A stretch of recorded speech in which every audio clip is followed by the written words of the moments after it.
চলুন দেখা যাক বাড়িতে এরকম মুচমুচে খাস্তা সিঙ্গারা বানানোর জন্য কী কী লাগে। আমি ফুলকপিগুলো এরকম ছোটো ছোটো পিস করে কেটে নিয়েছি। আলুর জন্য আমি এরকম মিডিয়াম দুটো সাইজে আলু নিয়েছি। আমি খোসা শুদ্ধ আলুগুলো এরকম ছোটো ছোটো পিস করে কেটে নিচ্ছি। আপনারা চাইলে খোসা ছাড়াও দিতে পারেন, কিন্তু সিঙ্গারাতে খোসা শুদ্ধ আলু দিলে টেস্টটাই অন্যরকম হয়। আলুগুলো এরকম ছোটো ছোটো পিস করে কেটে নিয়েছি।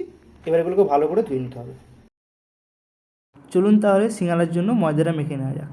এখানে আমি 3 কাপের মতন ময়দা নিয়ে নিয়েছি।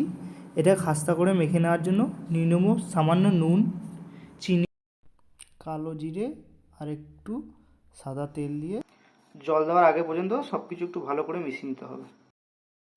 সব কিছু মেশানো হয়ে গেলে এরকম জল দিয়ে মেখে একটা ডো তৈরি করে নেব। এরকম করে মেখে নেবেন, না শক্ত না নরম। সিঙ্গারা বানানোর জন্য একটা গোটা ভাজা মশলা করে নেব। এই তাওয়াতে আমি দিলাম 4টে এলাচ, 4টে লবঙ্গ, একটুখানি জিরে, একটুখানি মৌরি আর 2টো দারচিনি। আর ভালো করে ফ্রাই করার জন্য দিয়ে দেবো নুন, একটুখানি গোলমরিচ গুঁড়ো, একটু ধনে গুঁড়ো। যেহেতু আমার কাছে গোলমরিচ আর ধনে গোটা ছিল না, তাই আমি গুঁড়ো দিয়ে কাজ চালাম। আপনারা চাইলে গোটা দিয়েও করতে পারেন। এবার ভালো করে নেড়ে চেড়ে এগুলোকে ফ্রাই করে নেব। এরকম লাল লাল করে ভাজা হয়ে গেলে আমরা এটাকে তুলে নেব। এটাকে কিছুক্ষণের জন্য ঠান্ডা হতে রেখে দেবো। ঠান্ডা হলে এটাকে পিষে নেবো ভালো করে। দেখুন আমি এগুলো হামালদিস্তায় পিষে নিচ্ছি। আমরা দিদা ঠাকুমার কাছ থেকে শুনেছি যে হামালদিস্তা আর শিলনোড়ায় যদি পেশা হয় তাতে স্বাদ দ্বিগুণ হয়।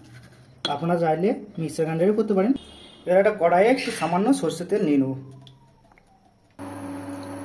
তেলটা গরম হয়ে গেলে দিয়ে দেবো কিছুটা বাদাম।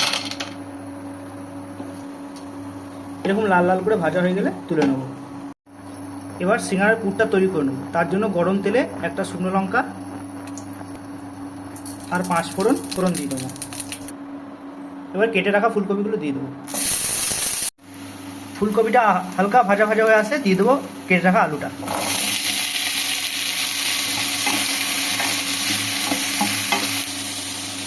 এবার দিয়ে দেবো স্বাদ মতো নুন আর সামান্য হলুদ গুঁড়ো। এরপরে দিয়ে দেবো ঘষে রাখা আদা আর কুচনো কাঁচা লঙ্কা। একটু ভাজা ভাজা হয়ে গেলে সেদ্ধ করার জন্য দিয়ে দেবো সামান্য জল। সেদ্ধ করার জন্য ঢাকা দিয়ে দেবো। ভালো করে সেদ্ধ হয়ে আসলে এবার দিয়ে দেবো ভাজা মশলাটা। আমি বাদামগুলো আগে থেকে এরকম করে ভেঙে রেখেছিলাম, এবার বাদামটা দিয়ে দেবো। এবার সব কিছু ভালো করে মিশিয়ে নেব। পুরটা ভালো করে মেশানো হয়ে গেছে। এবার একটা প্লেটে পুরটা তুলে ঠান্ডা করে নেব। ময়দাটা দেখুন কত নরম হয়ে গেছে। এবার গোল গোল করে লেচি কেটে নেব। এরকম লম্বা করে বিলে নেব। এবার মাঝখান দিয়ে লম্বা করে কেটে নেব। এবার এরকম শঙ্কু আকৃতির মতন শেপ করে নেব। এবার ঠেসে ঠেসে পুরগুলো মুখটা এভাবে কেটে নেব।